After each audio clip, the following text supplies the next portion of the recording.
Bienvenue à l'émission. Dans cet épisode, je rencontre le docteur Fabrice Kuhn, médecin du sport et auteur qui a écrit plusieurs ouvrages sur la nutrition sportive. J'ai profité de la sortie récente de son dernier livre, Le régime cétogène pour les sportifs, aux éditions Thierry-Soucard, pour approfondir ce sujet avec lui. Une occasion rare car il est difficile en France de trouver des médecins suffisamment expérimentés avec le cétogène pour avoir une discussion informée.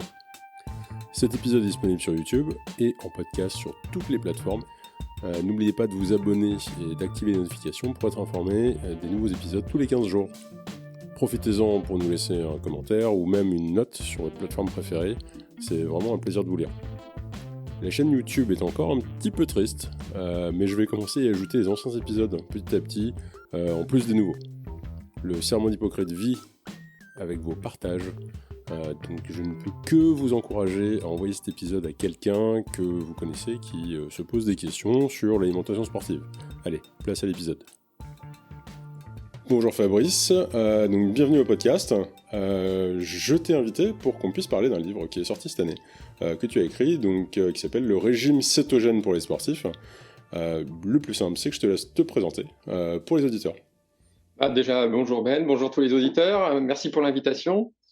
Donc Fabrice Kuhn, je suis médecin du sport, j'ai été médecin de l'équipe de France d'haltérophilie, je suis triathlète plutôt longue distance, trailer aussi plutôt longue distance avec une petite prédominance pour le triathlon. Et ça fait 5 livres que j'écris en rapport avec l'endurance, principalement avec la nutrition. En fait, j'y suis venu initialement pour mes besoins, donc j'ai écrit le premier livre qui était Nutrition de l'endurance. Et puis, les choses se sont enchaînées et j'en suis venu donc à écrire ce dernier livre dont tu parles, qui est le régime cétogène, parce que les choses s'enchaînent. J'essaye différentes choses. J'ai essayé l'entraînement à glycogène bas, le régime cétogène, on en parle, donc je voulais l'essayer aussi. Et puis du coup, c'était l'occasion de présenter ça aux gens, de voir l'intérêt, les bénéfices, et puis les effets indésirables entre guillemets. En fait, ce que j'aime bien tester et puis expliquer ce qu'il y a de bien, ce qu'il y a de moins bien, mais avant, je veux le tester. Ouais. Et ce qui m'intéresse, c'est pas de parler aux autres médecins, ce qui m'intéresse, c'est de parler à tout le monde, vraiment d'être assez pédagogue et d'offrir ça à tout le monde, quoi. Du coup, pour donner un petit peu une idée aux gens de ton approche que tu pourras avoir là-dessus, parlons peut-être un petit peu de ton propre domaine au niveau médical de formation. Est-ce que tu as suivi par exemple des formations spécifiques autour de la nutrition pour te documenter, ou est-ce que tu es allé t'instruire par toi-même? Enfin, est-ce que tu as eu une spécialisation là-dessus que tu as fait au niveau de ta profession? Alors, est-ce que j'ai appris la nutrition pendant mes années de fac? Non. C'était zéro, ou vraiment quelque chose qui ne sert à rien, que j'ai vite oublié. Et d'ailleurs, les cours étaient tellement inintéressants qu'à cette époque-là, ça m'a pas intéressé du tout. En fait, j'y suis venu pour ma pratique quand j'ai commencé à faire du triathlon, quand j'ai commencé à courir, et que c'était finalement un moyen assez facile d'améliorer ses performances, accessible à tout le monde. J'ai pas les capacités physiologiques des meilleurs champions, mais par contre, je peux essayer de m'améliorer en mangeant mieux. Ouais. Donc, j'y suis venu comme ça, et puis j'ai lu beaucoup de livres, j'ai lu des articles, j'ai lu des livres références de scientifiques renommés, et je me suis fait mon opinion comme ça. Ensuite, j'ai fait des formations de médecine du sport, et j'ai fait une formation de nutrition aussi, de micronutrition. Donc voilà, et puis je continue à lire beaucoup, à lire les articles, à lire ce qui est publié, les livres de bonne valeur qu'on peut avoir. Alors malheureusement en français, il y en a pas beaucoup, donc il faut aller piocher dans les livres en anglais. Et puis voilà, c'est comme ça que je me suis formé. Mais effectivement, à la fac, il n'y avait rien. De ce que j'ai entendu, les chiffres varient, mais j'ai entendu jusqu'à, en gros, moins de 3 jours de cours au total sur le cursus qui touche de près ou de loin à l'alimentation, quoi. C'est-à-dire qu'il y en a même qui ont dit, genre, on a eu que 8 heures, les chiffres varient selon, je pense, les écoles, les cursus, les années, etc. Mais c'est clair qu'apparemment, pour un médecin généraliste, la nutrition, c'est pas quelque chose qui va être beaucoup présent dans son cursus éducatif. J'étais bien en dessous des 3 jours, moi. Ouais, mais ça, c'est les plus gros chiffres que j'ai entendus pour l'instant. Donc, Et c'est dommage parce qu'en fait, c'est passionnant maintenant. Moi, je trouve ça passionnant. Quand c'était à la fac, c'était tellement inintéressant, tellement en dehors de ce qu'on peut faire vraiment. Et il y a tellement de choses à faire avec une bonne nutrition. Il y a tellement de choses à apporter. Alors, sur le côté sportif, parce que c'est ce qui m'intéresse le plus, mais sur la santé, sur le bien-être, sur, enfin, il y a tellement de bénéfices que c'est dommage qu'on n'aborde pas ça. De façon correcte, quoi. Et on a vraiment quelque chose fait par des scientifiques hors sol, en plus. On a peu de nutrition et c'est fait par des scientifiques hors sol, donc c'est quelque chose qu'on peut pas exploiter. Donc c'est dommage, parce que pour la médecine générale, qui est aussi mon domaine principal d'exercice, il y a vraiment quelque chose à faire. D'ailleurs, on a eu la chance d'avoir de l'intervention d'une médecin canadienne qui, elle, par exemple, accompagne des gens sur l'alimentation cétogène, même les protocoles de jeûne, des choses comme ça, et qui nous faisait la même remarque qu'au Canada, c'est pas différent qu'en France. Quand elle a fait ses études, elle a rien appris de tout ça, et en fait, il a fallu qu'elle attende assez longtemps dans sa carrière pour être exposée à des choses autour de l'alimentation qui étaient un peu à contre-courant, en fait, finalement. Donc, et aujourd'hui, c'est quelque chose que pratique, tu vois, dans son activité. Mais c'est vrai que c'est dommage que beaucoup de médecins soient pas juste plus exposés à des principes d'alimentation. Enfin, je pense que même si peu importe l'école, on va dire, de pensée, c'est quand même un outil thérapeutique qui est intéressant, quoi.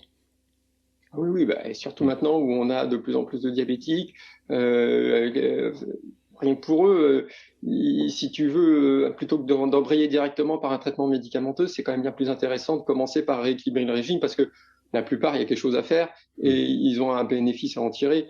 Donc, rien que pour ça, je vois bien la différence qu'il y a entre maintenant où je me suis vraiment documenté et ce que je racontais à la sortie de mes études, où finalement, j'avais aucune vraie notion de nutrition. Or, il m'a fallu vraiment une démarche personnelle pour aller me documenter là-dessus. C'est pas la plupart des médecins, s'ils ne font pas cet effort-là, alors je sais pas où ça en est maintenant, hein, mais la plupart des médecins, s'ils font pas cet effort-là, on n'est pas pertinent pour juger ça. C'est intéressant, ça. Venons-en un petit peu au livre, parce que des débats philosophiques sur ce que devrait être un cursus éducatif, on peut durer longtemps avec ça. Venons-en un petit peu au livre. Donc, moi j'avais une question importante, qui me permettait un petit peu de situer aussi le temps que tu y as investi au niveau personnel, parce que tu as dit que tu voulais essayer d'abord. Parce que je vois souvent des études ou des études ou juste des papiers ou juste des avis, même parfois de simples articles, de gens qui se sont intéressés au cétogène, et finalement ils ont fait quoi? Ils ont fait 15 jours. Et le truc c'est qu'en 15 jours, ils n'ont pas vraiment eu le temps de s'adapter à cette alimentation, et ils ont tiré peut-être des conclusions hâtives. Et je trouve que c'est dommage, parce que quand je vois le rapport de certaines personnes qui ont pratiqué ça sur de longues années, et ils disent ça m'a pris 3-4 mois pour vraiment être dans le bain, avant que ça commence à fonctionner pour moi. D'autres qui vont dire effectivement au bout de 15 jours c'était bon.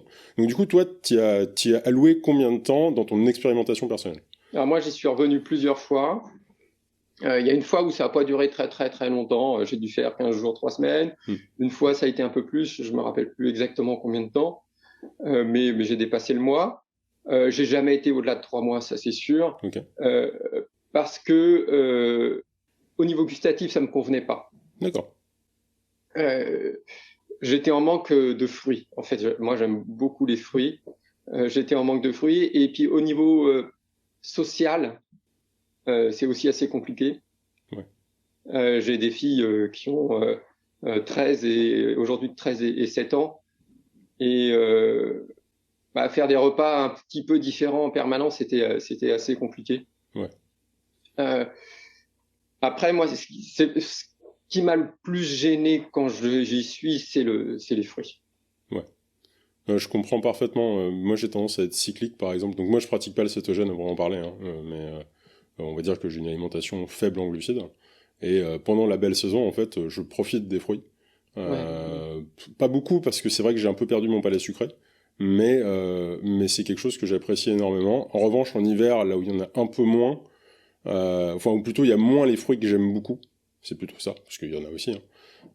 Tu vois, je me retrouve finalement à essentiellement ne plus manger de fruits et être beaucoup plus proche du cétogène que je serais, par exemple, je sais pas, au printemps, par exemple.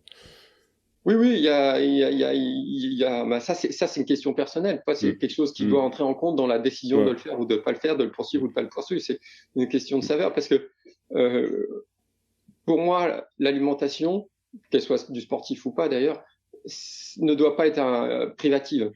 Ouais. Il y a une question de sociabilité, de manger en famille, de manger entre amis, aussi une question de prendre du plaisir à table. Et à partir du moment où tu deviens trop restrictif et que tu te sens vraiment pris et que finalement la privation surpasse le bénéfice que tu en tires, Ouais. voilà, je veux pas rentrer dans ce jeu-là en fait. Je veux quand même Mm. garder du plaisir à table et puis pas me lever le matin et dire oh là là j'ai envie de manger ça puis je peux pas ou tu vois et c'est vrai que la dernière fois où je l'ai entamé, j'ai attendu que les derniers fruits du jardin s'arrêtent parce que sinon tu vois j'ai un figuier, Ouais. j'ai des pommes et des poires et à partir du moment où il y en avait plus je pouvais le faire mais après bon il y avait les kakis qui arrivaient donc c'était un peu compliqué. Donc, on a eu j'ai eu des invités sur le passé, sur le podcast, qui ont évoqué ce même point, mais qui eux, du coup, ont trouvé des méthodes assez simples, en fait, pour finalement pas du tout, pour pas du tout que ça soit un problème, pour gérer ça. Donc, tu vois, enfin, ensuite, oui, effectivement, comme tu dis, c'est un choix personnel, en fait, hein. C'est quelque chose à voir. Mais après, il faut aussi voir les raisons pour lesquelles on le fait. C'est-à-dire que là, toi, tu t'es intéressé au cétogène pour les sportifs. Il y a des gens pour qui c'est un enjeu de santé. Et ils Voilà, s'intéressent au cétogène parce que concrètement, il y a un problème à régler. Et du coup, là, tu fais, ok, je vais peut-être pas pouvoir m'éclater sur la tarte aux myrtilles, hein, mais en revanche, ça serait sympa que je puisse régler mes problèmes de santé. Donc du coup, c'est pas du tout le même angle. Donc aujourd'hui, nous, on va se concentrer plutôt sur cette dimension sportive. Et déjà, est-ce que tu peux nous parler un petit peu du coup de ces expériences? Est-ce que tu en as, on va dire, comment tu l'as vécu, toi? alors j'ai vécu de plusieurs étapes. En fait, le début, tu es toujours un petit peu friand de savoir un peu comment ça va se passer. Tu es vraiment Mhm. impatient de te retrouver vraiment en cétose. Attends, peut-être j'ai oublié une étape. C'est qu'on n'a pas vraiment défini ce que c'était le cétogène. D'habitude, je le fais, et là, j'ai oublié. Je vais peut-être te laisser faire la définition, du coup. Alors, le cétogène, c'est un mode de fonctionnement de l'organisme naturel, mais de secours. En fait, il se trouve que quand on manque de glucides, de carbohydrates, une fois qu'on arrive à court, on a épuisé nos stocks dans les muscles et dans le foie. C'est notre énergie principale quand on va à forte intensité. Mhm.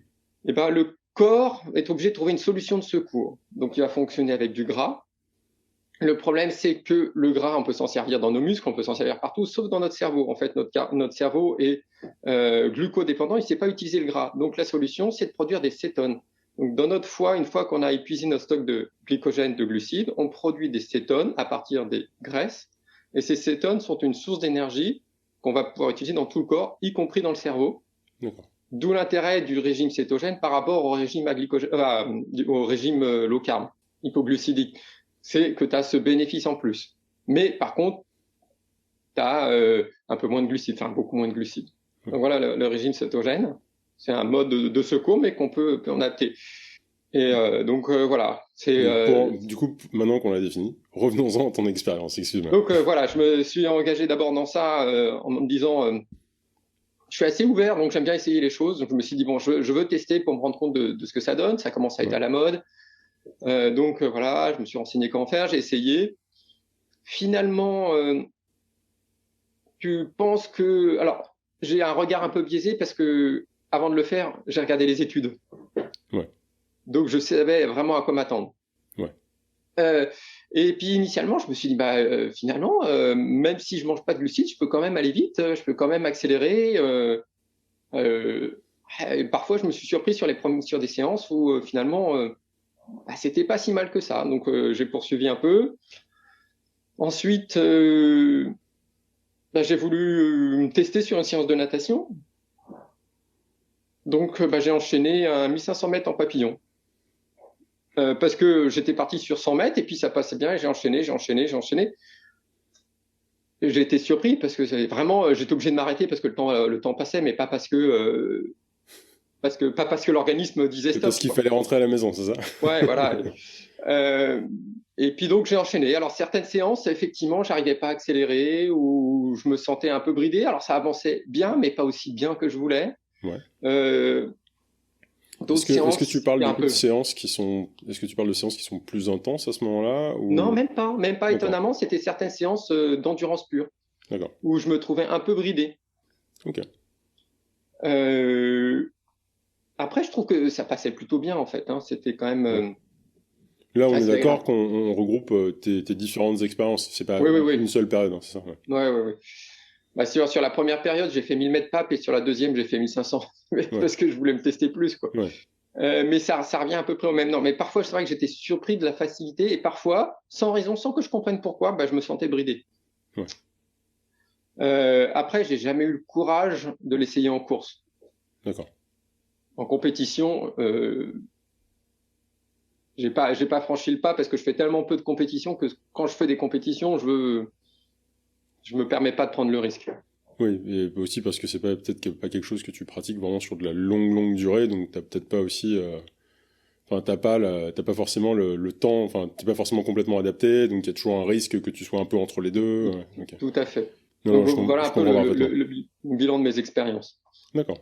Et donc, bah tu disais que tu avais regardé la littérature. Qu'est-ce qu'elle t'apprend cette littérature avant de te lancer? Bah, déjà que le métabolisme va être franchement modifié. D'accord. C'est-à-dire que notre organisme va devenir vraiment une machine à consommer du gras. Pour la même intensité d'effort, on va vraiment augmenter. Euh, on va passer par exemple, sur une intensité modérée. Alors, tu sais que quand on fait un effort, on consomme un mélange de carburant. Hein. Hmm. En fait, on est hybride, on consomme un peu de glucides, un peu de lipides. Le Ouais. mélange varie en fonction de l'intensité. Plus l'intensité est élevée, plus on consomme de glucides. Plus l'intensité est faible, plus on consomme de lipides. D'accord? Donc, quand tu accélères, en fait, tu marches au glucides. Ouais, Donc, pour des intenses. plus tu vas vite, plus le ratio glucide est élevé et il y a un Voilà. point de croisement où en gros où l'un passe l'autre, c'est ça? Voilà. Et bah, justement, ce point de croisement, tu peux le déplacer vers la droite. Donc, tu peux le déplacer vers une consommation intense.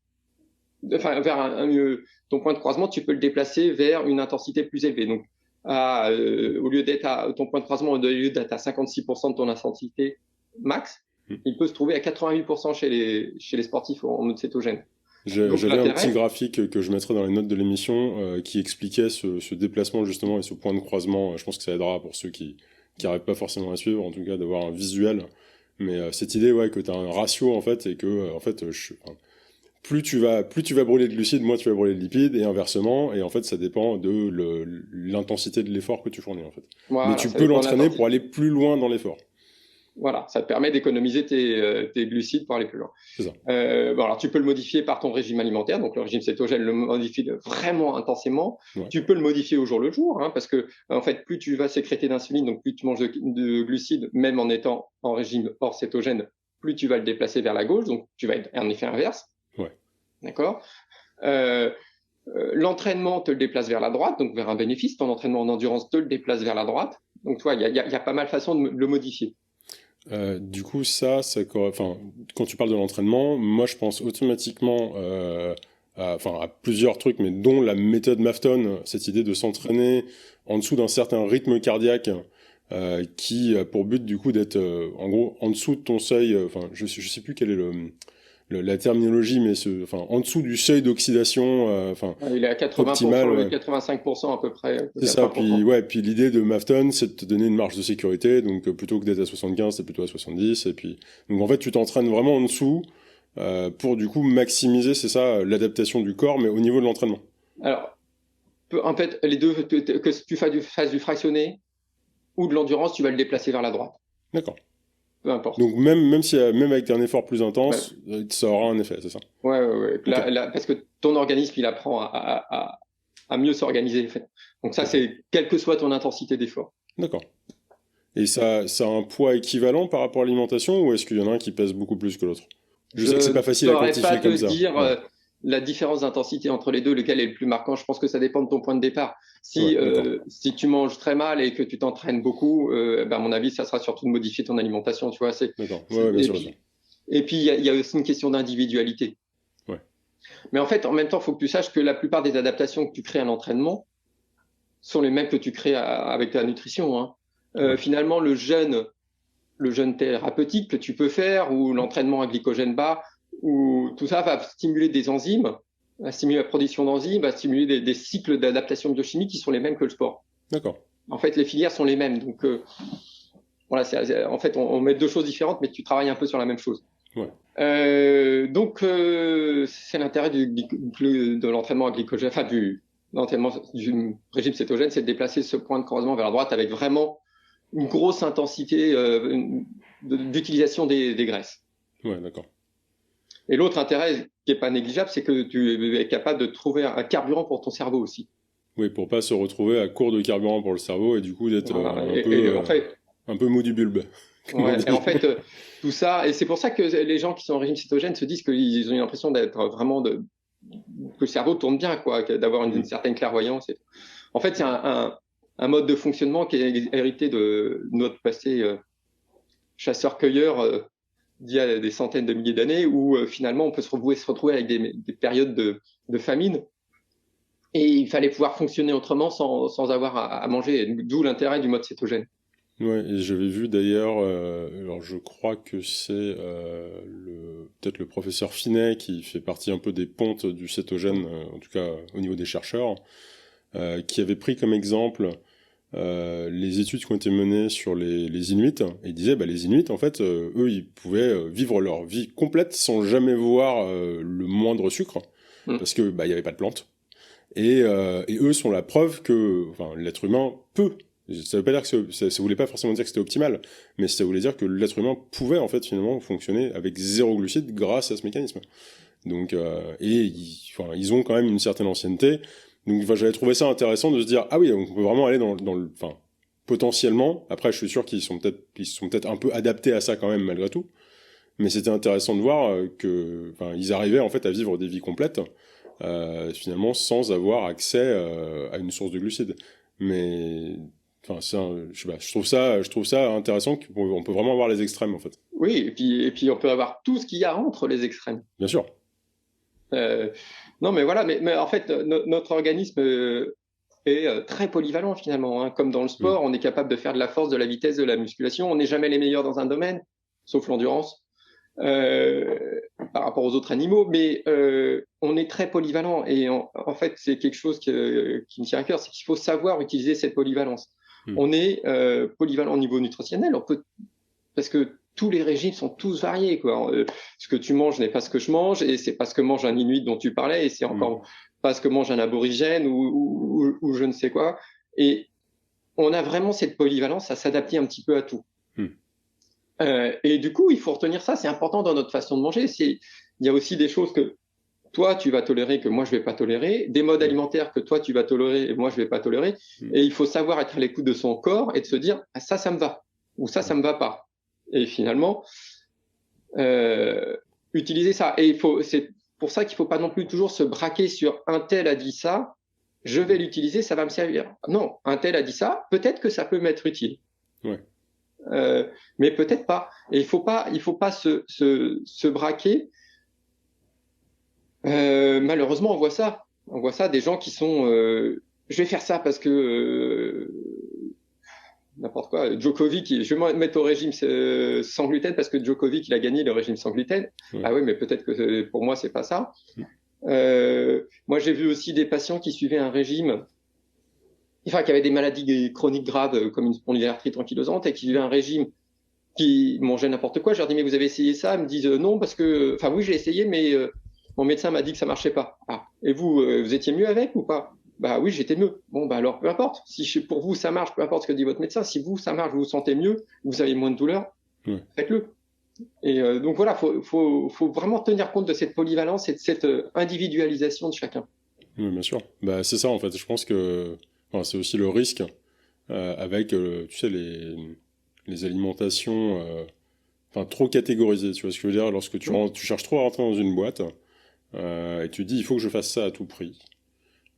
Du coup, parfois, tu peux louper en fait un signal qui te dit ça marche pas tout à fait. Ça marche, mais peut-être que ça marcherait mieux, tu vois. Et puis effectivement, comme tu dis, on est tous uniques. C'est pas parce que je me mets à manger sans gluten. Regarde, Djokovic, il a à peu près mon âge, et il s'avère que j'ai eu une raquette de tennis très jeune, donc sûrement à peu près au même âge que lui. Bon, bah ça a mieux marché pour lui. Voilà. Ah oui, on n'est pas tous fait pareil. Voilà. Donc, mais ouais, non, c'est sûr que, enfin, c'est des choses qui sont, je pense, l'idée de apprendre à se connaître, ça c'est important. Je pense que tu as raison de le dire. Mais effectivement, ouais, il y a des choses à apprendre. Il y a des choses à apprendre dans les différentes pratiques, et ensuite, il faut savoir aller piocher, en fait. Ce qui est pas forcément si simple, surtout quand tu démarres de zéro et que, bah, tu vois, tu sais pas forcément où démarrer. Du coup, tu vas chercher des références tu vois, qui a l'air de réussir dans une certaine démarche. Puis ensuite, bah, tu apprends à partir de là. C'est ça Ouais. aussi. Enfin, c'est un esprit de découverte, quoi. Après, il faut aussi s'inspirer de gens qui ont un peu de bagage technique, enfin un peu de bagage derrière et pas de charlatans. Faut que tu aies aussi des gens qui t'expliquent vraiment ce qui se passe, quoi. Ça, oui, bah, ça, tu vois, je suis très d'accord avec toi là-dessus, parce que, et je pense que c'est quelque chose d'important, c'est que peu importe à qui on a affaire, hein, que ce soit un médecin ou juste quelqu'un qui est passionné par un sujet, s'ils sont pas capables de l'expliquer, en fait, en détail, et en tout cas de le rendre digeste et dire le pourquoi, s'il y a trop oh bah parce que ça fonctionne comme ça. Bah, peut-être qu'ils ont pas bien centré le sujet, et c'est peut-être pas les meilleurs points de référence. Et ça, par contre, personnellement, dans mon expérience, j'ai eu du mal parfois à trouver des sources fiables, parce que bah, même chez des médecins, parce que peut-être les sujets n'étaient pas assez étudiés, il y avait trop d'incertitudes. En plus, enfin, tout ce qui est cétogénèse, parfois c'est un petit peu... ça peut être à contre-courant pour certains, donc il y en a aussi qui font un peu blocus dessus. Enfin, tu vois, il y en a qui vont dire c'est mal, d'autres qui vont dire bah c'est bien, c'est intéressant. Et parce que bah il y a cette dichotomie, tu vois, entre des gens qui pensent que c'est une bonne chose, enfin qui vont vanter les mérites, et les autres qui vont dire attention au risque. Bah parfois peut-être qu'on loupe des trucs plutôt que de se dire bah c'est une voie thérapeutique, enfin comme tu l'as évoqué tout à l'heure, tu vois, c'est une voie thérapeutique, il y a des choses à apprendre, creusons vraiment le sujet, voyons jusqu'où ça peut aller, quoi. Je suis tout à fait d'accord. Et c'est vraiment flagrant dans le monde, entre guillemets, cétogène. Tu as vraiment une espèce de dichotomie entre les gens, bah non, surtout pas, on n'est pas fait pour ça, et les gens qui vont dire, ah là là, c'est fabuleux. Ouais. C'est notre état naturel, il faut absolument qu'on fasse ça. Voilà, alors, ouais.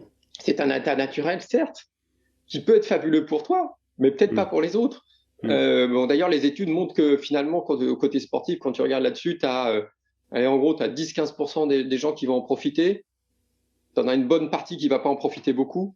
Et finalement, en moyenne, ça impacte peu les performances. C'est une moyenne. Et quand tu regardes dans les études et que tu t'individualises par athlète qui a été testé, tu vas voir que si tu en prends 10, il va y en avoir 2 qui vont avoir explosé leur chrono. Ça va être fabuleux. Et tu en as 3-4 qui vont stagner, 5-6 qui vont baisser. Et finalement, ça te fait une moyenne. Ouais. Et c'est là qu'il faut que tu arrives à creuser. Vraiment, quand tu regardes les études, c'est flagrant. Tu en as 2-3, c'est fabuleux. Et donc, voilà, on en tire. Finalement, l'étude n'en tire pas de conclusion. Ouais. Enfin, on tire une conclusion que voilà, ça impacte peu, mais en fait, c'est totalement individualisé, comme on disait tout à l'heure. Ouais. Et c'est pour ça qu'il faut que tu le testes, en fait. Tu le testes et tu dis, voilà, pour moi, c'est génial. Quand je discute avec des athlètes qui sont restés pas mal de temps en mode cétogène, il y en a qui disent, bah, c'était vraiment fabuleux. J'étais capable de partir courir des heures et des heures sans rien manger. J'avais une sensation de liberté incroyable. Ah, ça, c'est un vrai bénéfice. Et puis, tu en as d'autres qui te disent, ou même le même d'ailleurs, qui dit bah, j'étais libre, mais par contre, j'arrivais plus à accélérer. Ouais. Quand j'avais une petite bosse à monter, j'étais plus capable d'accélérer un peu. Voilà, donc, des avantages et des inconvénients. Et je pense que c'est ça qu'il faut réussir à trouver, c'est que trouver le juste milieu, en fait. Et de se dire que on n'est pas tous pareils. Et puis c'est vrai que tu vois parfois, tu vois comment on va dire, des experts entre guillemets du cétogène qui encouragent tout le monde à faire du cétogène et qui font culpabiliser. Si t'as pas réussi, si ça marche pas, c'est que tu l'as mal fait. Ou c'est peut-être que pour lui c'est pas le bon truc. Et je pense qu'il faut rester un petit peu ouvert sur les deux côtés et pas se braquer l'un contre l'autre, hein. Ouais, je pense qu'il y a des intermédiaires. Après, pour avoir pas mal aidé des gens, du coup, à revoir leur alimentation, parce que moi, c'est quelque chose que je fais et j'en parle publiquement, donc, il est évident que de temps en temps, quelqu'un se pose la question, il dit, ok, comment ça marche? Euh, mais je me rends compte aussi que parfois, en fait, on tombe dans des pièges. En fait, on s'en rend même pas compte parce qu'on n'a pas forcément la connaissance du truc, etc.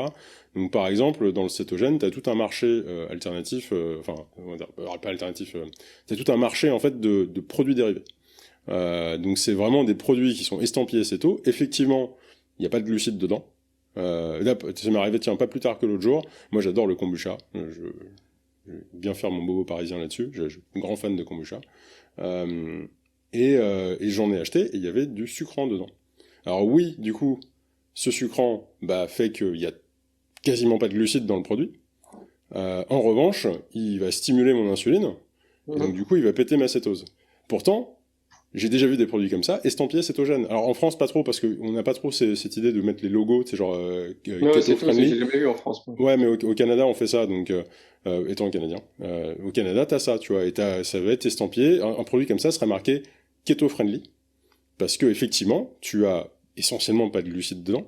Par contre, le fait que tu aies un sucrant, du coup, ça, c'est un piège. Et tu vois, si tu arrives sur une alimentation cétogène, alors là, pour le coup, on sort du cadre du sportif, peut-être, ou en tout cas, ce serait plutôt le sportif débutant, mais chez des gens qui sont en surpoids, pour qui, du coup, la perte de poids est un enjeu de santé majeur, et on parle de surpoids élevé, bien sûr, hein, pas mineur, mais du coup, ils peuvent facilement tomber dans ce piège parce qu'en fait, on leur a dit, il faut que tu restes en dessous d'un certain nombre de glucides par jour, tu vois. Et là, il y a vraiment des pièges, en fait. Il y a des produits aussi qui vont entretenir ton palais sucré, parce que, en fait, ils ont un goût sucré. Ils le sont pas forcément beaucoup, il y a peut-être très peu de sucre dedans, mais ils ont un goût sucré, et donc ils t'entretiennent le goût du sucré.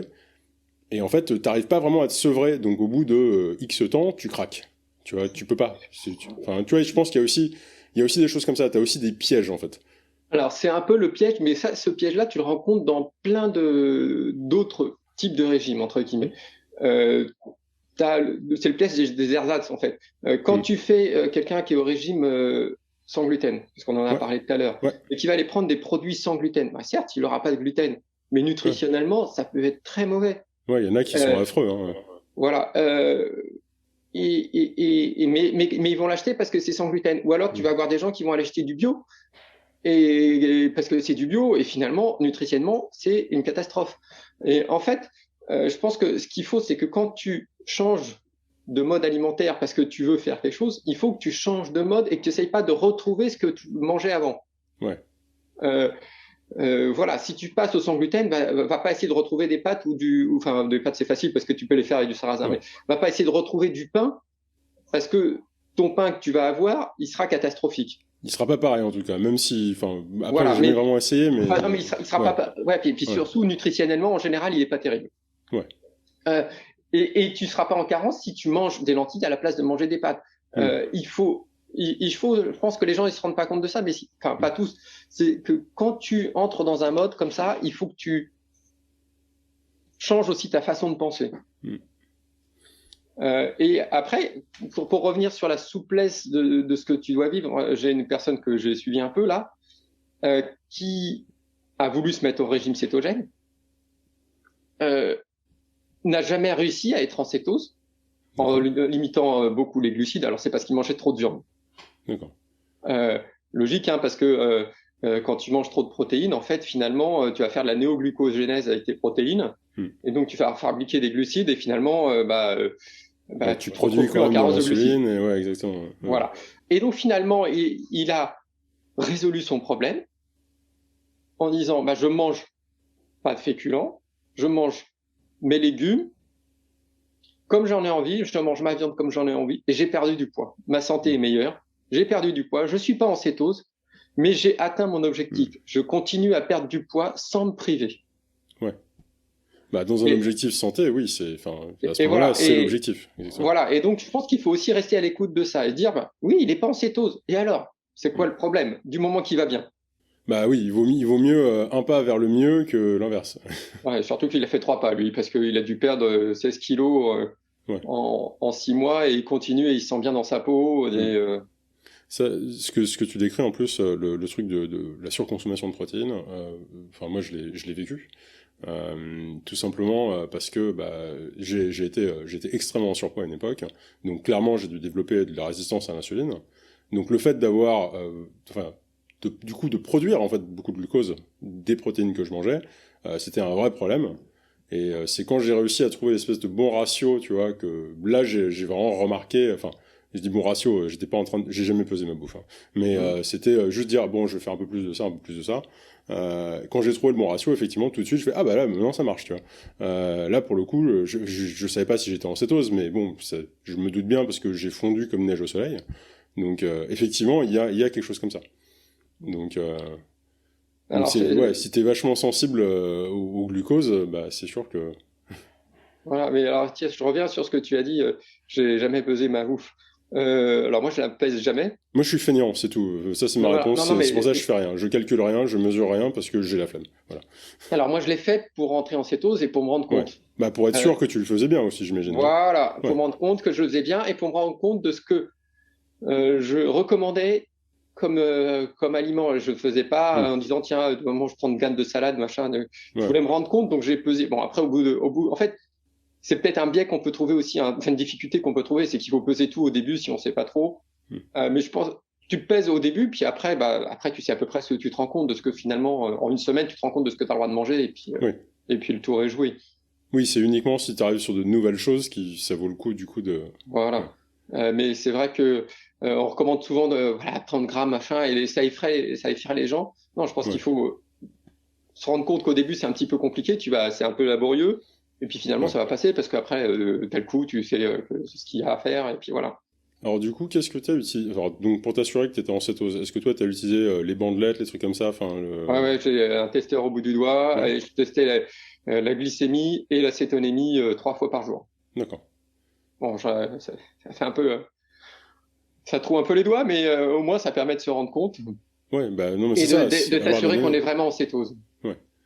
Ouais, parce que c'est sûr que, enfin, si quand t'as pas la donnée, en fait, tu peux te dire, bah, je pense que c'est bon, mais tu peux pas en être sûr, surtout quand tu démarres, parce que j'ai déjà vu des cas de figure et je sais pas pourquoi, mais des cas de figure de gens qui du coup adoptaient une alimentation cétogène, mais pour une raison que je ne saurais pas t'expliquer, produisaient du coup des cétones, mais ne les, parce que ils les retrouvaient dans leur urine, en fait, finalement ils s'en servaient très peu.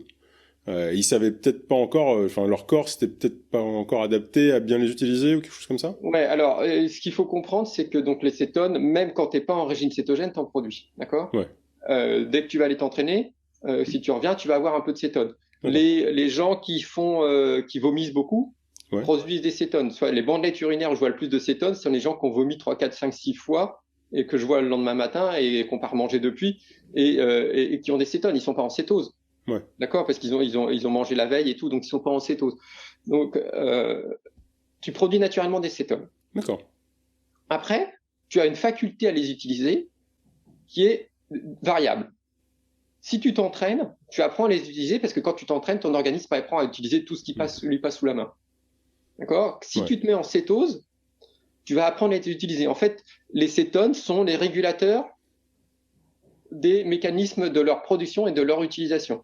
hmm, C'est-à-dire que quand tu vas produire des cétones, ton organisme va apprendre à en produire plus et va apprendre à les utiliser plus. ouais. D'accord? Donc c'est pour ça que ces gens-là avaient des cétones, mais l'organisme ne savait probablement pas encore bien les utiliser.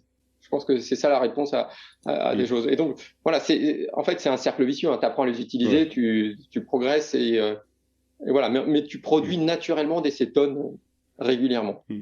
Parce Pas que, suffisamment pour être en cétose parce que c'est en dessous du seuil, mais ouais, tu en produis. ouais, c'est ce que j'ai toujours lu dans les guides autour du cétogène, c'était de dire que c'est pas parce que ton score de cétone est plus élevé qu'en fait t'as réussi ton adaptation. C'est-à-dire qu'en fait concrètement il devrait pas être phénoménalement, enfin il devrait pas être super élevé, il devrait être dans un certain Dans une range fourchette, ouais. en temps, ouais voilà, donc je me souviens plus des valeurs, hein, C'est les 0,5 à 2, je crois. voilà, un truc comme ça, c'est ça, je savais que c'était bas, mais des gens qui ont genre un plus, 2 plus, bah ça veut pas forcément dire que ça marche mieux pour eux, ça veut peut-être dire qu'en fait ils les utilisent pas. Et C'est ça comme les j'avais trouvé lactates, ça en fait. Hein. intéressant. Hmm. C'est comme les lactates et le sportif. Hein. Ouais. Mais Finalement, tu ouais. parlais d'un autre truc avant sur lequel je voulais revenir. On parlait de l'intensité. Et donc, enfin, ce que tu as décrit au niveau de parfois perdre un peu de jus, moi je l'ai connu au début. C'est-à-dire que j'avais l'impression en fait de pouvoir, c'était, tu sais, enfin, le réservoir infini. Vraiment, c'est infini. C'est-à-dire qu'en fait, mes muscles cédaient longtemps avant que je sois à court de carburant, même en partant complètement à jeun sur des efforts assez intenses. En fait, c'est mes muscles disaient stop. Et en fait, j'avais pas faim ni rien. Enfin, j'avais de l'énergie en fait. J'avais de l'énergie, c'est juste que j'avais cramé mes muscles. Quoi. Mais par contre, c'est vrai d'avoir du mal en fait à vraiment rentrer sur le cap supérieur. Euh, c'est à une époque où je faisais vraiment enfin, encore une fois, moi je suis pas très strict avec quoi que ce soit, mais j'aurais fait ce qui s'apparenterait à du cétogène, d'accord. Mm. En revanche, dès lors que j'ai commencé à intégrer juste un tout petit peu de glucides dans mon alimentation, c'est-à-dire on parle de même, enfin moins de 100 grammes par jour de toute manière, hein. Et ben il y avait le petit plus, et effectivement là j'arrivais à aller chercher les efforts.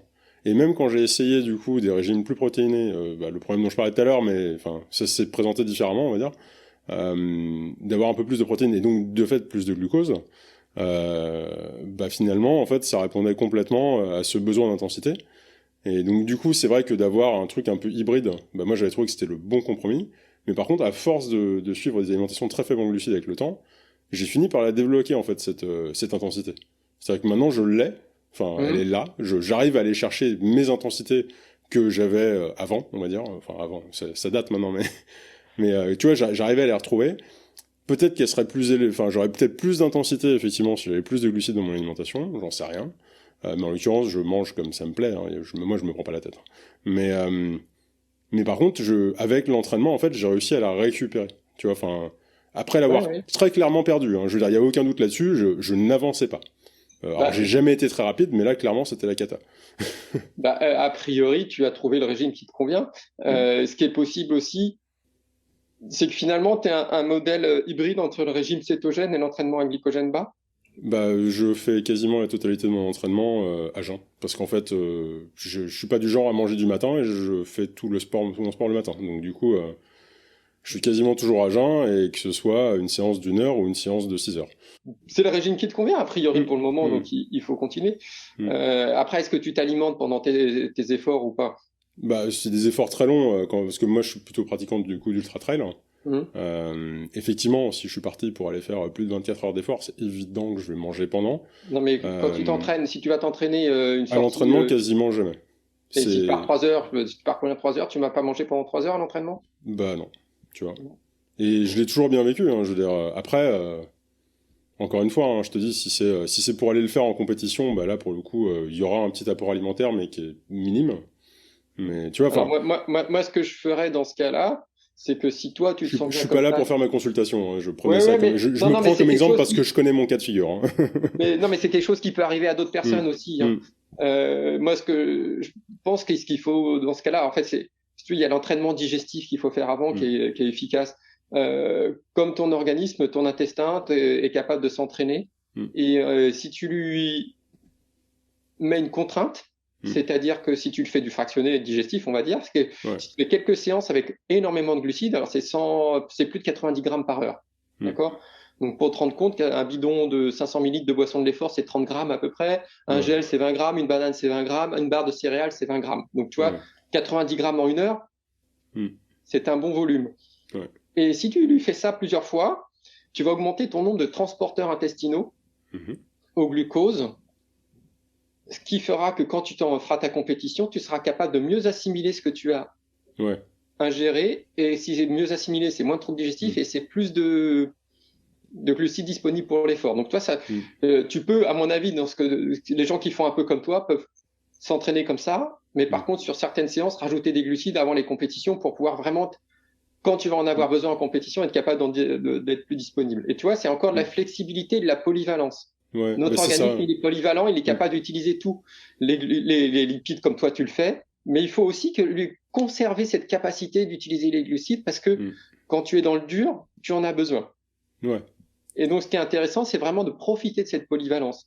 Et donc, toi, tu peux faire un entraînement comme tu le fais et rajouter un entraînement digestif occasionnellement où tu vas améliorer tes capacités. Ouais, bah d'ailleurs, la solution que j'ai trouvée pour ça, enfin après c'est personnel, hein, bien sûr, ça marchera peut-être pas pour quelqu'un d'autre, c'est que effectivement du coup les efforts beaucoup plus intenses, type compétition, hein, qui sont du coup, c'est un ordre de magnitude encore au-dessus en général de ce que je vais faire à l'entraînement, puisque même si l'intensité peut être similaire, c'est à tenir sur une durée qui est bien plus longue. C'est qu'en fait, ma consommation de glucides, c'est avant tout des aliments que je choisis avec des indices glycémiques assez bas, pour éviter en fait de me faire trop un rush de sucre, parce que ça j'ai du mal à le faire. Je le supporte pas parce que je le vis pas en fait. Dans ma vie ça n'existe pas, ou très peu. Et du coup, pouvoir avoir un apport glucidique et du coup me faire le petit boost, parce que comme on dit, il y a les deux systèmes qui marchent en parallèle. Et de toute façon, j'ai bien entraîné celui qui brûle au gras. Mais par contre, certains efforts sont suffisamment intenses que c'est vraiment intéressant d'apporter ce petit plus. Là, du coup, moi j'utilise des choses à faible indice glycémique. Par contre, dès qu'on va dire que je me plante, parce que j'ai pas les trucs que j'ai l'habitude de manger, ou je mange un truc en pensant que c'est autre chose, enfin bref, ça m'est déjà arrivé, et là ça a tendance à me couper les jambes, tu vois, parce qu'effectivement ça prend le dessus en fait sur mon système de consommation de lipides, et tout d'un coup mon principal moteur en fait est affaibli. Alors temporairement, ça revient après, mais après tu peux le payer, ça, tu vois, enfin ça peut coûter cher. Ouais, mais ça c'est ce qui est bien, c'est que tu es à l'écoute de ton corps et tu as appris et que tu sais utiliser les Après, ça choses. fait 10 ans, hein, donc forcément, à force, tu finis par, tu vois. Au début, Oui, mais il y t'écoutes en a pas, et puis tu finis par comprendre, tu vois. ouais, mais il y en a qui sont pas comme ça à l'écoute. Voilà, ce qu'il faut, c'est vraiment, on revient à la même chose, c'est l'individualisation. Qu'est-ce qui marche pour moi? Qu'est-ce qui ne marche pas pour moi? Par contre, ça suppose que tu l'as analysé. Ouais, bien sûr. Tu as pris le temps d'y réfléchir. Mais du coup, comme tu parles de ça, ça me fait penser aux troubles digestifs en compétition. Tu sais que sur Ultra Trail, c'est quand même la deuxième cause d'abandon. Hein. C'est pas la première, je crois que c'était la première, tu vois. Non, c'est la deuxième. La première étant, du coup je crois que c'est incapacité à tenir les barrières horaires. Ah oui, d'accord, ok. Ce qui peut varier de compétition en compétition selon la barrière horaire, du coup. Voilà. Et donc c'est énorme. Et en fait, le régime cétogène est un moyen de lutter contre les troubles digestifs parce que tu n'as plus besoin d'ingérer autant de glucides à l'effort. Or, une partie du problème vient des glucides que tu ingères et que tu assimiles mal, qui fermentent dans l'intestin et qui donnent des troubles digestifs. Donc le régime cétogène est intéressant pour ceux qui le tolèrent, pour ceux qui ont des troubles digestifs à l'effort, si la cause est celle-là. Par contre, tu peux aussi faire l'entraînement digestif, comme je t'ai dit, et tu peux mélanger les deux. Ça peut être une solution qui peut permettre à certains d'éliminer ces troubles digestifs qui parfois sont très invalidants. Alors là, du coup, je vais donner mon avis sur le sujet, ce que je ne fais généralement pas, mais parce que j'ai compris qu'il y avait un peu une sorte de maximum de glucides que tu peux réellement ingérer, peu importe à quel point tu t'y habitues. Tu pourras jamais dépasser un certain seuil.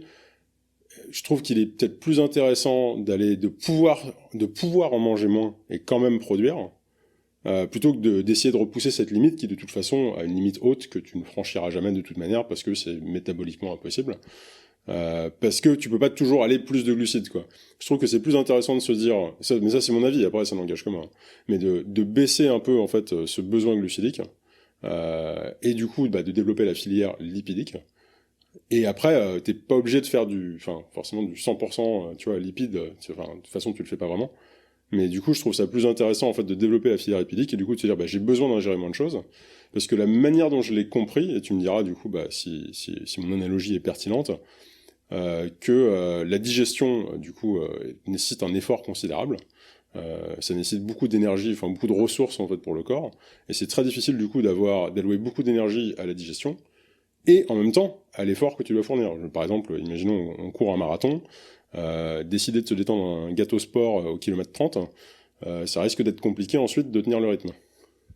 Alors, je suis un peu d'accord avec toi. En fait, je sursimplifie tout. Ouais. En fait, pour moi, il faut faire les deux.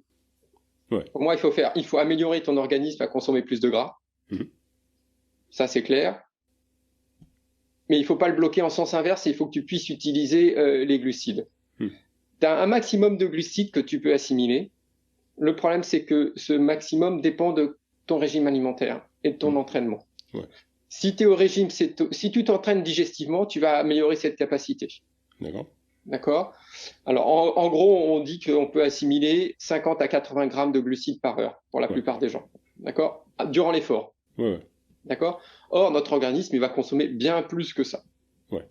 D'accord? Et tu pourras jamais, avec sur un effort intense, tu pourras jamais consommer autant, enfin, assimiler autant de glucides que ce que tu en aurais besoin en allant. Oui.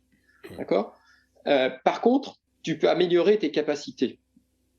C'est l'entraînement digestif où tu vas pouvoir passer, par exemple, de 80 à 90 ou à 100. Ouais. D'accord? Et donc ça, c'est un bénéfice parce qu'en plus, comme tu les assimiles mieux, ils ne restent pas dans le tube digestif et ils ne stagnent pas. D'accord. Après, les études ont aussi remarqué que finalement, les athlètes les plus rapides, par exemple les triathlètes les plus performants, ont des capacités d'assimilation très importantes. Ouais. D'accord? Il y en a certains qui sont capables d'aller jusqu'à 120 grammes de glucides par heure. Ouais.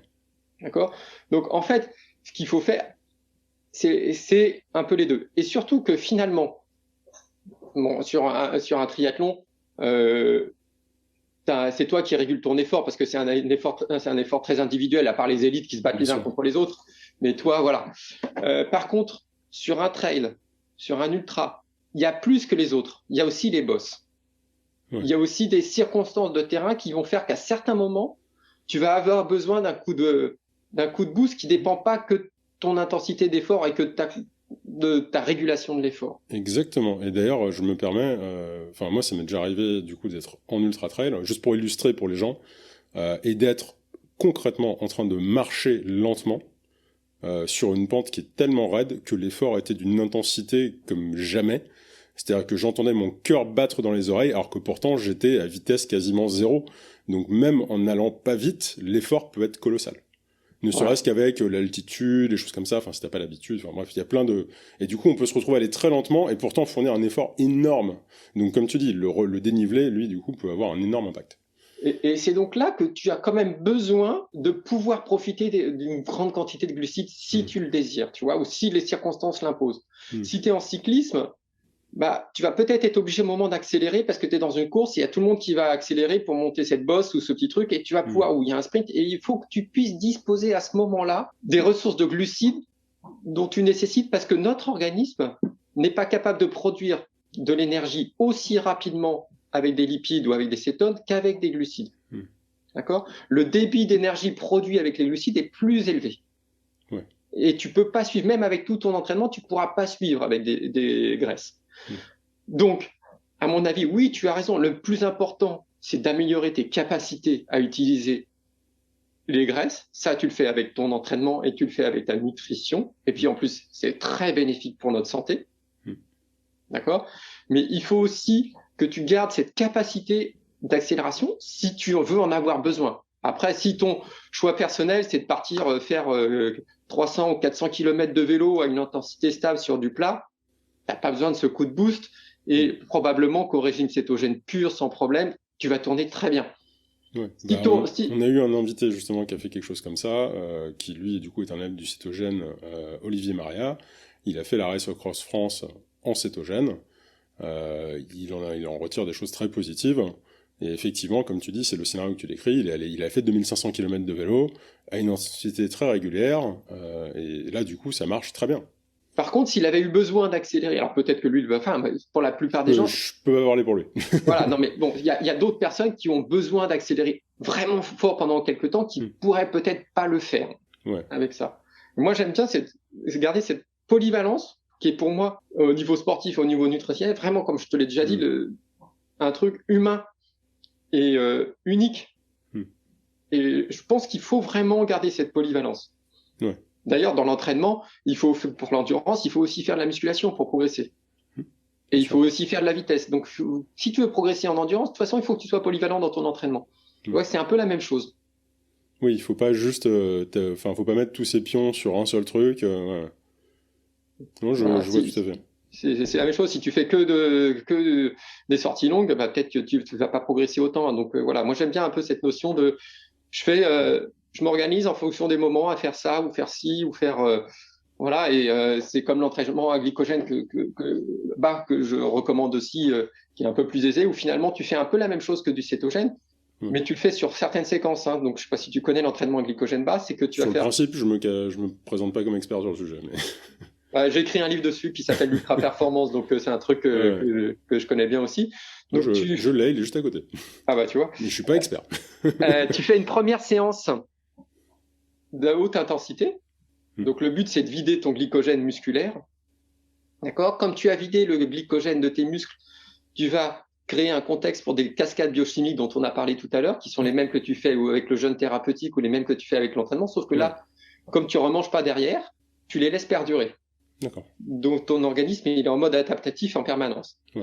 Tu vas laisser passer quelques heures ou une nuit, et là, tu refais une deuxième séance. Là, tu fais de l'endurance, parce que l'endurance, comme on le sait, tu as besoin de manger tu as besoin de tu carbures qu'aux graisses. Oui, en tout cas, à grosse majorité, oui. Voilà, et tu as tes réserves embarquées. C'est ça. Donc, tu n'as pas besoin de manger avant. Donc, tu pars faire cette deuxième séance, et tu es toujours en mode adaptatif. Toujours, toutes ces cascades dans une réaction biochimique se déroulent. Et comme tu vas encore commencer un peu de glucides, ça diminue, le taux de glycogène musculaire diminue. Et tu as encore ces cascades adaptatives qui se poursuivent. Ouais. Et donc, avec ça, tu améliores tes performances et tu améliores ta capacité à utiliser du gras. Donc, tu déplaces ton point de croisement dont on a parlé tout à l'heure vers la droite à nouveau. Ouais. Donc, ça, c'est un peu le même principe que le cétogène, mais un petit peu différemment. Et c'est un peu plus polyvalent. Ouais, d'accord. Donc, toi, tu dirais, enfin, si je récapitule un petit peu ce dont on parle depuis tout à l'heure. Tu dirais que peu importe quelque part le choix, on va dire, en termes de régime, entraînement, l'objectif pour le sportif, là on parle pas dans une démarche pure santé, hein, mais l'objectif pour le sportif, effectivement, c'est d'augmenter son taux d'oxydation de lipides, parce que de toute façon, c'est ça qui va lui apporter un vrai bénéfice sur les sports d'endurance. Enfin, d'ailleurs, même sur des distances plus courtes, hein, puisqu'on sait que c'est intéressant.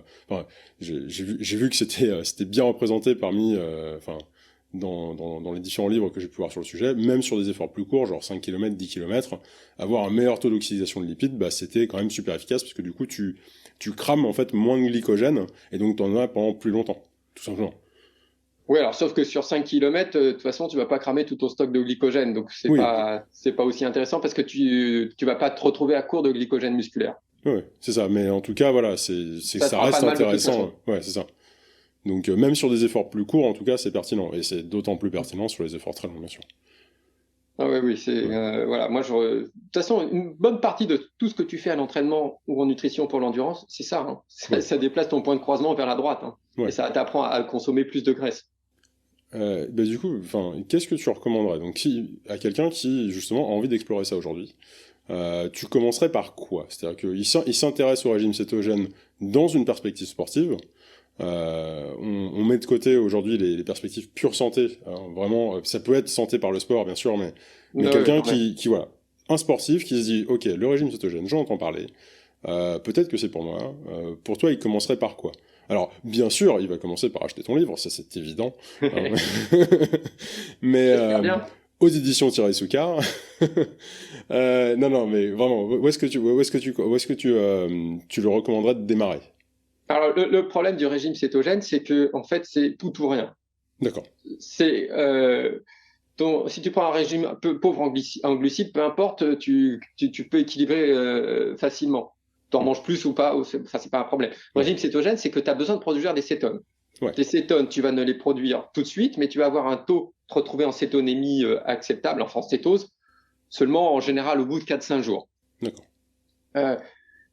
Moi, ce que je recommanderais, c'est il faut y aller directement parce que sinon tu n'y arriveras pas.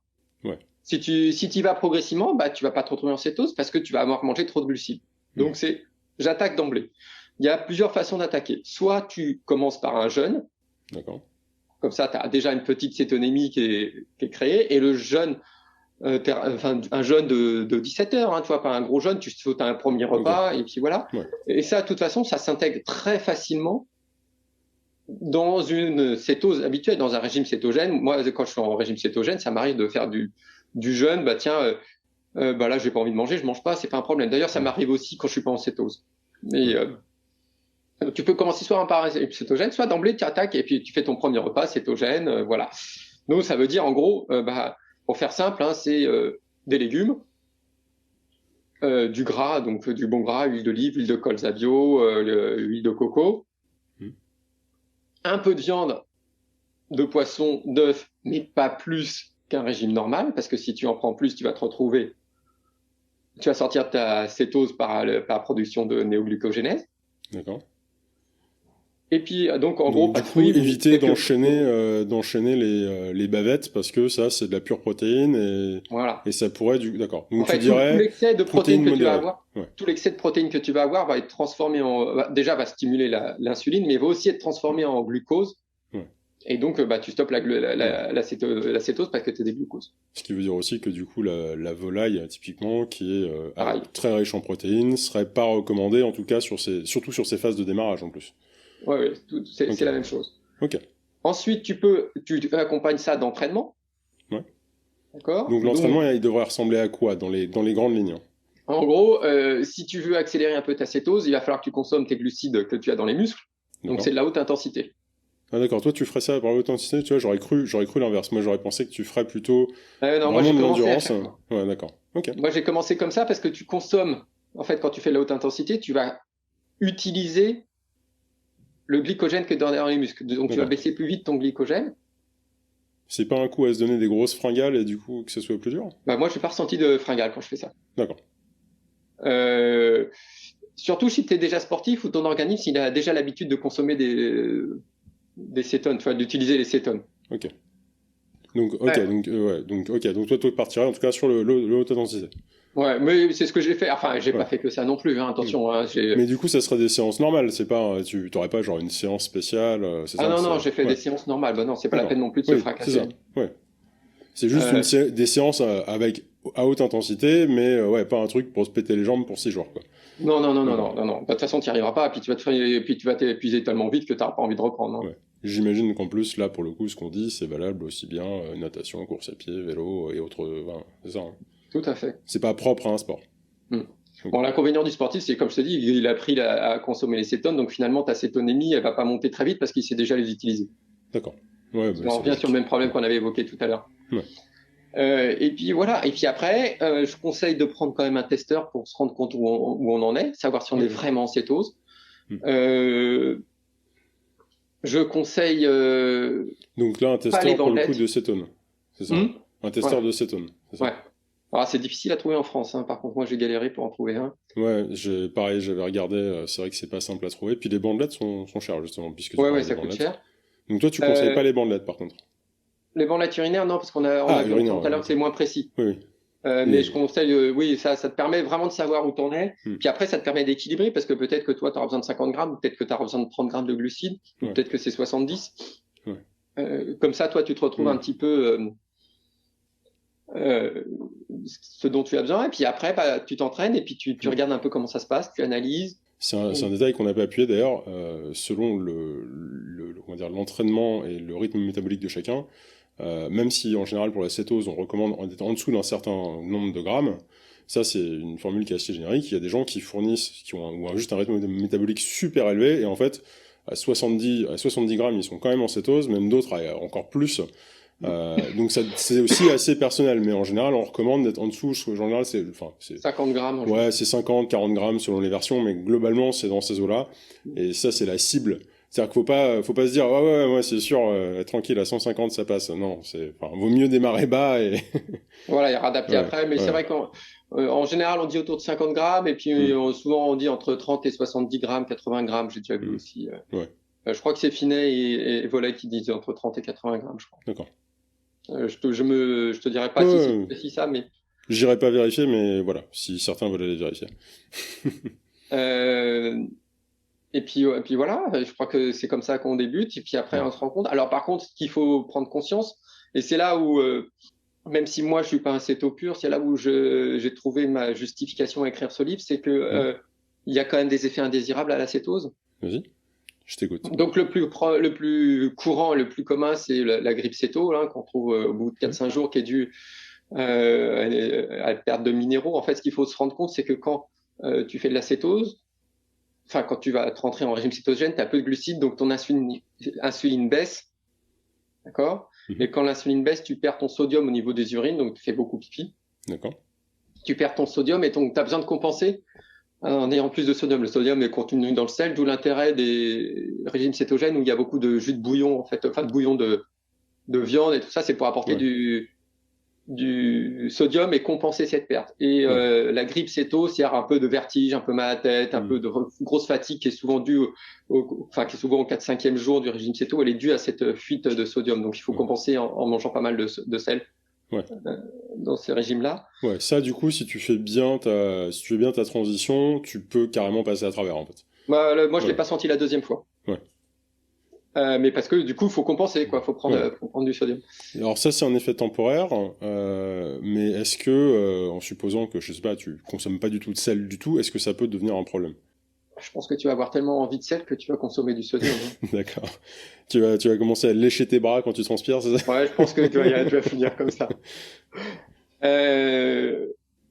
Ensuite, il y a des carences qui ont été identifiées, des défauts d'apport qui ont été identifiés dans des études. Ça ne veut pas dire que tout le monde l'a. Ouais. D'accord.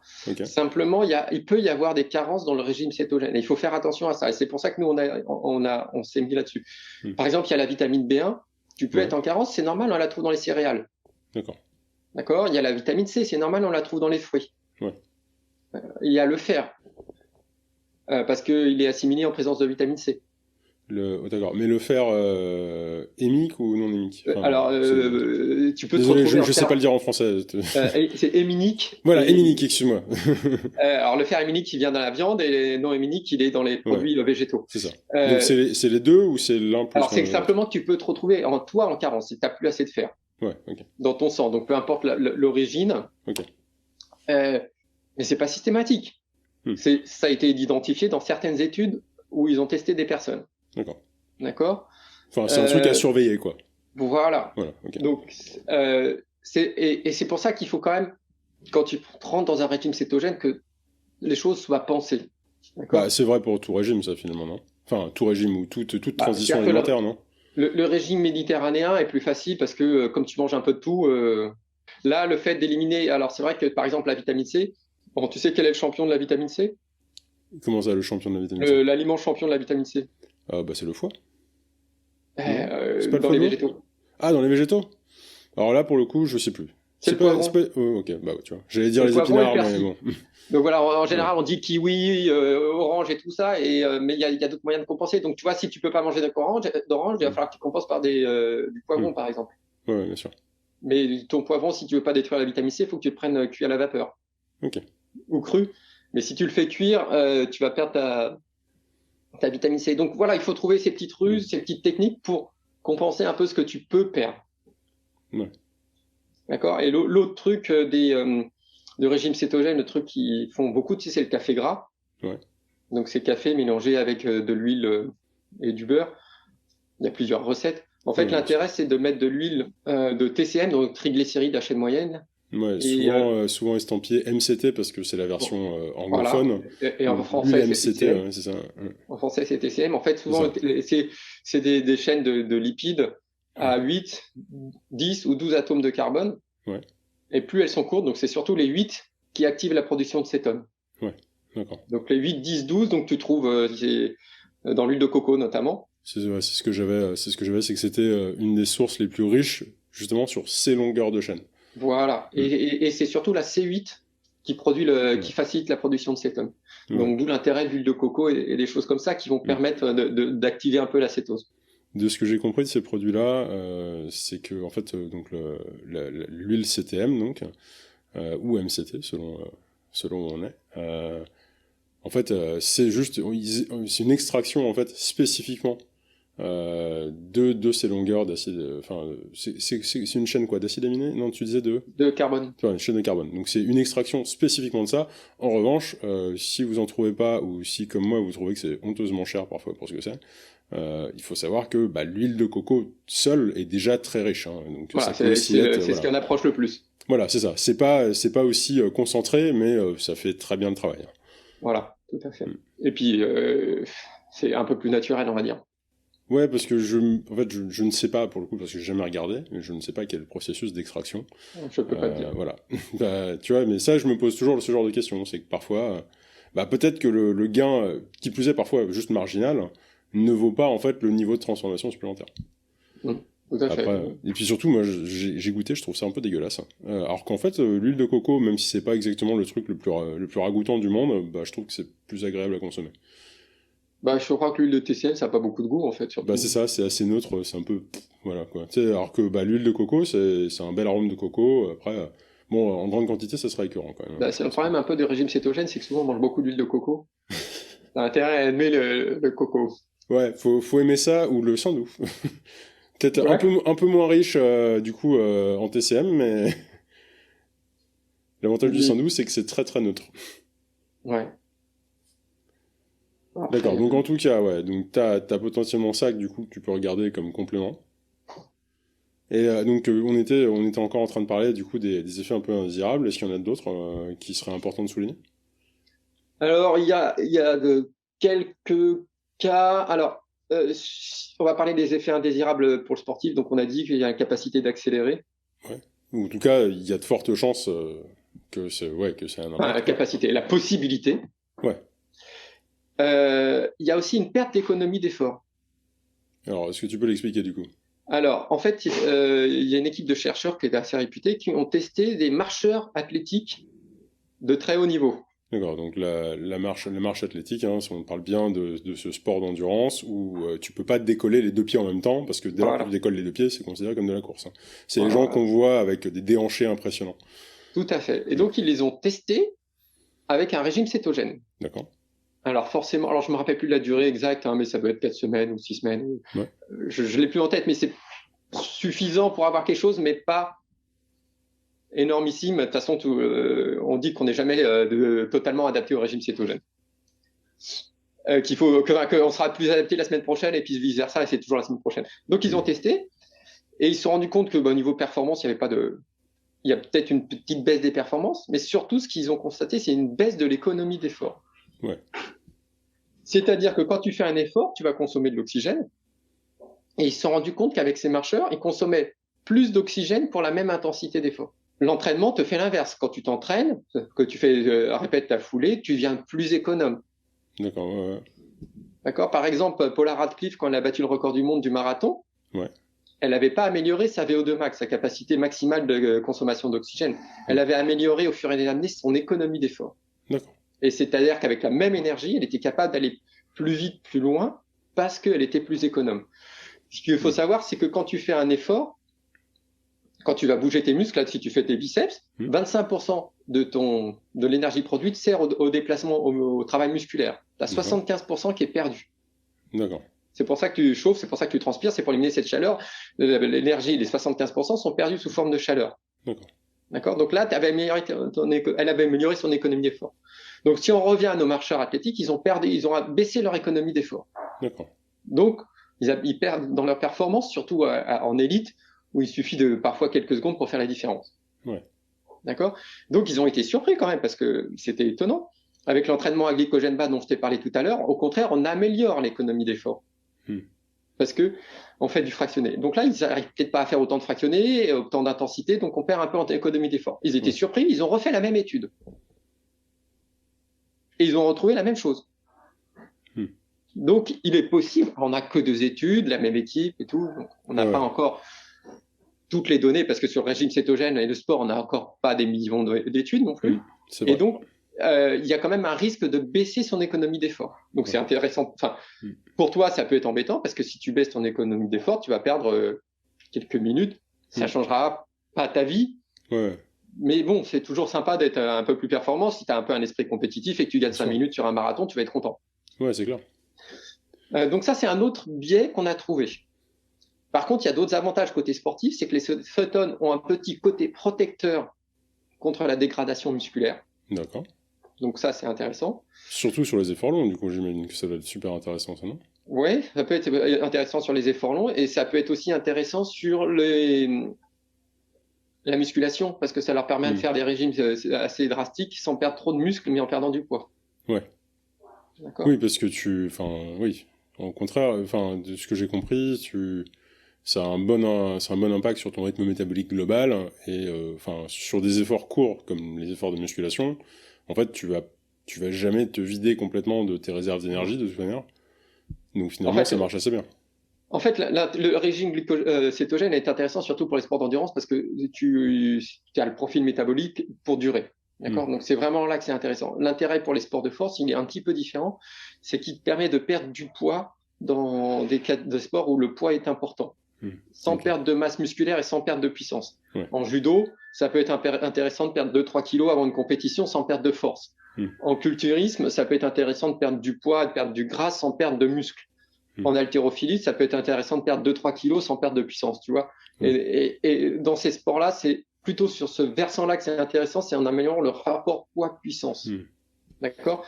Alors que l'endurance, c'est plutôt sur le métabolisme. Je m'étais intéressé à un médecin, alors il est aussi sportif, mais un médecin américain qui s'appelle Sean Baker, qui lui, du coup, alors on est dans du céto, mais c'est limite une sous-catégorie qui est un carnivore pur, hein, du coup ne mange que de la viande, et lui fait des efforts très très courts. C'est quelqu'un qui pratique, je crois qu'il a un record, c'est quoi? C'est un record de rameur. C'est un truc, ça dure, c'est tac tac, c'est fini, tu vois. C'est des efforts de 15-30 secondes, vraiment à intensité ultra élevée. Hein. C'est l'équivalent du sprint en rameur, quoi. Et alors du coup, je sais pas, enfin, je suis sûr qu'il doit s'appuyer sur des études, mais il s'appuie avant tout il le dit toujours, sur son expérimentation personnelle. Lui, il fait du coup imaginons donc du sprint, hein, transposons ça, imaginons que c'est un coureur de 100 mètres, mais version rameur. Et il dit que du coup, avec son apport de protéines qui est du coup élevé, parce que principalement de la viande, et bah du coup, il a largement ce qu'il lui faut comme énergie pour tout exploser en fait sur son effort, et il a jamais le temps en fait de vider ses réserves, et donc du coup, bah, n'a pas besoin du coup de sucre. Enfin, j'avais trouvé ça intéressant. Du coup, c'est presque le contre-exemple. Lui, il a trouvé que c'était bénéfique. Alors, parce que là, on est dans une autre filière, en fait. On est encore dans une filière métabolique qu'on n'a pas abordée. C'est la filière de la phosphocréatine. Sur des efforts très intenses, comme du sprint du 100 mètres ou des choses comme ça, tu consommes ta phosphocréatine pour produire l'énergie et pas les glucides, pas les lipides. On peut l'expliquer pour tout le monde? Parce que je suis familier avec le principe, mais je serais incapable de le simplifier. Alors, c'est pas un métabolisme que je connais parfaitement, mais tu vois, t'as déjà tes réserves d'ATP. D'accord. Donc l'ATP, c'est la molécule énergétique ultime. C'est ça, qu'on produit à peu importe le carburant, c'est ça qu'on utilise pour, en gros, enfin, c'est l'énergie, c'est la vraie énergie, vient de là. Après, tu as des sources différentes, lipides ou glucides, c'est ça, hein? Voilà, tout à fait. Et tu peux la produire à partir de la phosphocréatine, qui est ce que tu as en réserve dans les muscles, que tu fabriques entre autres avec la créatine. Mais c'est pas un métabolisme que je connais parfaitement parce que c'est pas celui de l'endurance, c'est pas quelque chose qui m'a attiré plus que le reste. Mais ça te permet d'avoir une énergie intense initiale, mais très brève. D'accord. Et donc je pense qu'il tourne là-dessus en fait, lui. Ok, intéressant. Voilà, je me suis dit que c'était l'occasion de parler de ce cas particulier que je trouvais intéressant parce que j'ai pas beaucoup je connais assez peu d'exemples de gens qui font des efforts courts sur des régimes cétogènes. En tout cas, s'ils le font, ils le font pas publiquement. Et j'en ai pas trouvé. Mais par contre, c'est vrai que sur les sports d'endurance, bah, il y a pas mal de gens à citer quand même. Et ben voilà, mais parce que nous, en endurance, on a cette amélioration du métabolisme qui correspond tout à fait à ce qu'on recherche. En fait, si tu veux. Donc, c'est vraiment fait pour nous, en fait, si tu veux, entre guillemets. Mais d'ailleurs, c'était à la base, c'est ce que j'explique dans Paléophyte, mon livre sur la préparation à l'endurance. À la base, l'humain a été construit au néolithique, au paléolithique, pardon. En tant que chasseur-cueilleur. Il a construit au néolithique, mais ça c'est autre chose. Mais on a été construit sur la base de l'endurance. Parce qu'il fallait se déplacer pour aller chercher à manger, aller chercher tout ça. Donc notre activité principale, c'est l'endurance. Et il est intéressant du coup d'avoir des adaptations qui correspondent à ça. Ouais, bien sûr. Finalement. Et voilà, donc notre activité, c'est l'endurance. Et voilà, c'est des choses qui ont été ensemble. Et notre métabolisme dépend de ça. On a créé des adaptations pour notre métabolisme d'endurance. Et c'est pour ça qu'on domine les autres animaux sur l'endurance et pas sur les autres choses. Ouais, ça oui, c'est clairement, enfin, tu l'as dit même au début, enfin, c'est là qu'on est un peu les plus forts. L'endurance, c'est vraiment notre truc. C'est-à-dire que par rapport à la plupart des espèces, on est capable en fait de produire des efforts très très très très longs sans s'arrêter. en fait. Ouais. Et dans des conditions parfois pas faciles en plus.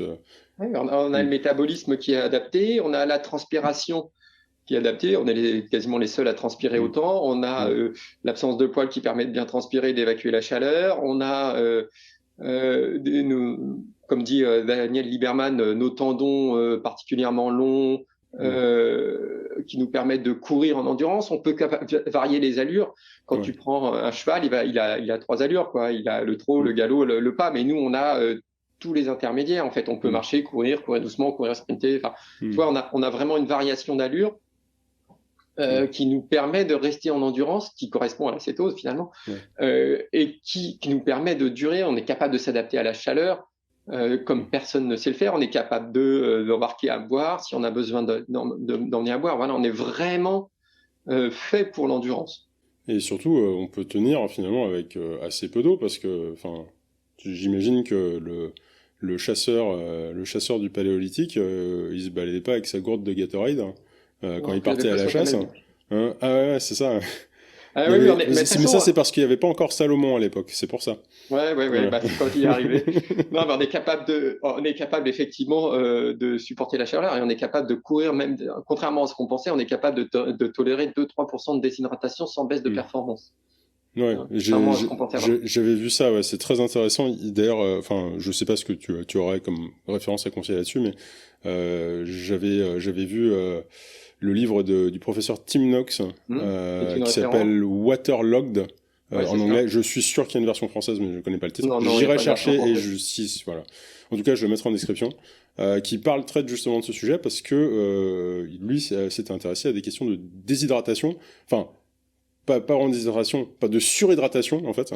Et c'est ça qui avait fait se pencher sur le sujet. Des gens qui buvaient finalement en fait, ils se noyaient. Ils se noyaient à trop boire. Voilà. Il a identifié ça sur le marathon des Comrades au début des années 90, je crois, où on leur recommandait de boire avant d'avoir soif. Et finalement, il s'est rendu compte qu'il y avait beaucoup d'hyponatrémie d'effort. Tu vois, c'est ce qu'on parlait tout à l'heure de baisse de sodium. Là, il y avait beaucoup d'hyponatrémie d'effort, et ce qui est plus dangereux que la déshydratation. Et finalement, il y a des méta-analyses. Alors, la méta-analyse, c'est que tu regroupes plusieurs analyses sur un même sujet. Tu regroupes tous les cobayes que tu as pris et tu refais tous les calculs avec tout le monde. D'accord, donc en fait, si tu veux, c'est les études les plus puissantes, les plus intéressantes. Et les méta-analyses montrent que finalement, jusqu'à 2-3% de déshydratation, ça n'altère pas les performances, sauf si tu le fais dans un laboratoire dans des conditions pas écologiques. C'est-à-dire que si tu me mets moi à pédaler à une intensité donnée, je sais pas, à 300 watts, par exemple, sur le vélo, mais en permanence 300 watts, je vais perdre en performance. Mais c'est logique. En vrai, dans la vraie vie, je pédale pas tout le temps à 300 watts. Tu vas ralentir, j'accélère. Dans la vraie vie, mon poids est important. Or, en laboratoire, sur le vélo, le poids, il va pas changer. Or, quand tu déshydrates, tu perds un peu de poids, donc finalement, tu améliores un peu tes performances. Et donc, on s'est rendu compte que quand on avait des conditions un peu plus enfin, tu vois, un peu plus environnementalement plus réelles. Plus des conditions réelles, bien sûr. Tu perds moins et 2-3% de déshydratation est tout à fait tolérable, surtout qu'il n'y a pas de problème pour la santé. Alors, à l'inverse, si tu bois trop et que tu bois, comme on te le dit, tous les kilomètres, tous les machins, enfin, vraiment trop. Je sais pas quelle est la fréquence, mais En fait, il faut pas boire plus d'1 litre, 1,5 litre par heure. Et tu peux prendre du poids. Il y a des gens sur marathon qui prennent du poids sur un marathon, tu te rends compte. Et là, donc, s'ils ont pris du poids, c'est qu'ils sont hyper hydratés. Et là, ça donne un œdème cérébral et c'est dangereux. C'est potentiellement dangereux. Pour la petite histoire autour de ce fameux livre du professeur Tim Knox, c'est quelque chose que lui et les équipes avec lesquelles il travaillait ont identifié. Ils ont alerté, on va dire, les professionnels du secteur de la course à pied de dire attention, si on continue de faire les recommandations qu'on fait aujourd'hui, il va y avoir des morts. Il y en a. Et il y en a eu. Et c'est-à-dire que du coup, à ce stade-là, il n'y en avait pas encore eu. Lorsqu'ils ont fait le premier avertissement, et effectivement, il y en a eu que genre peu de temps après, et il y en a régulièrement malheureusement. Même si aujourd'hui, c'est quelque chose que les médecins sur les courses connaissent, donc ils savent aussi quoi faire, ils savent peut-être mieux réagir qu'à une époque. Alors le problème de Tim Knox, c'est qu'il est un peu extrémiste aussi, lui. Il a écrit des livres passionnants, il fait des recherches passionnantes, c'est quelqu'un qui est vraiment une pointure. Bon, mais il est tout l'un ou tout l'autre. Donc lui, il est au régime cétogène. Hein. Tu vois, il parle vraiment beaucoup. il défend le régime cétogène et il défend le risque d'hyperhydratation. Et donc, voilà. Donc, mais il y a des recherches qui sont passionnantes. C'est vrai que c'est une référence. Mais surtout, c'est quelqu'un qui a su changer d'avis à mi-carrière. Et ça, c'est intéressant pour le coup. Il était d'abord pro-glucides et maintenant des cétogènes. Mais alors, parce qu'il était en syndrome métabolique aussi. Bah oui, lui, il avait des problèmes. En fait, il mangeait trop de glucides malgré tout ce qu'il dépensait. Fabrice, on arrive sur la fin du temps qu'on s'était imparti. Déjà, je veux te remercier d'avoir partagé tout ça. En fait, c'était très large, on a couvert plein de sujets, et ça, c'est super. Pour ceux qui ont envie de creuser un petit peu le sujet, moi, je recommande en tout cas d'aller lire tes ouvrages, parce que j'aime bien ton approche, on va dire, non dogmatique avec les choses, et ça, je pense que c'est bien pour ceux qui ont envie d'explorer. Donc, ton livre est sorti aux éditions Thierry Soucard. Ouais, comme tous les autres livres. Voilà. Je mettrai un lien pour ceux que ça intéresse. Et tu as également un blog, il me semble. Enfin, oui, j'ai un blog. Alors c'est vrai qu'en ce moment, je fais beaucoup de boulot, j'ai pas eu le temps d'en mettre beaucoup. Ouais. Mais j'ai un blog sur le site de mon éditeur, chez Thierry Soucard. Et est-ce qu'il y a d'autres endroits où on peut te trouver ? J'ai ma page Facebook où je mets des séances de musculation toutes les semaines. C'est des séances de musculation qui sont plutôt dédiées à l'endurance. Hein. C'est des séances que je fais moi-même et des séances que je partage. Et puis voilà, et je donne quelques conférences. Tu en avais déjà fait avec la clinique du coureur d'ailleurs, il me semble. Non, non, je crois pas que j'en ai fait avec la clinique du coureur. Tu devrais. En tout cas, ouais, merci d'avoir pris le temps. C'était passionnant comme conversation. Merci à toi pour ton invitation. J'invite tout le monde du coup à découvrir un petit peu ce que tu as fait et juste à expérimenter par eux-mêmes, hein, comme tu l'as dit, c'est quelque chose qui peut être assez individuel. Ouais, surtout testez et voyez ce qui marche pour vous. Voilà, ça fait un très bon mot de la fin, ça. C'est expérimenter avant de vous faire un avis. Bravo, vous avez survécu à l'épisode. Et si vous en êtes là, c'est que ça a dû vous plaire ou que vous êtes en autoplay dans la voiture. Quoi qu'il en soit, je vous invite à découvrir le travail du docteur Fabrice Kuhn via ses autres ouvrages aux éditions Thierry Soucard. Et en attendant, de vous abonner au Sermon d'Hippocrate sur YouTube, sur Instagram, sur Facebook. Si vous voulez plus de mes âneries, sachez que j'ai aussi un blog anglophone, ultravrege.com, ainsi que mes comptes Insta et Facebook @benviolo. Les liens sont en description. A très bientôt sur le Sermon d'Hippocrate.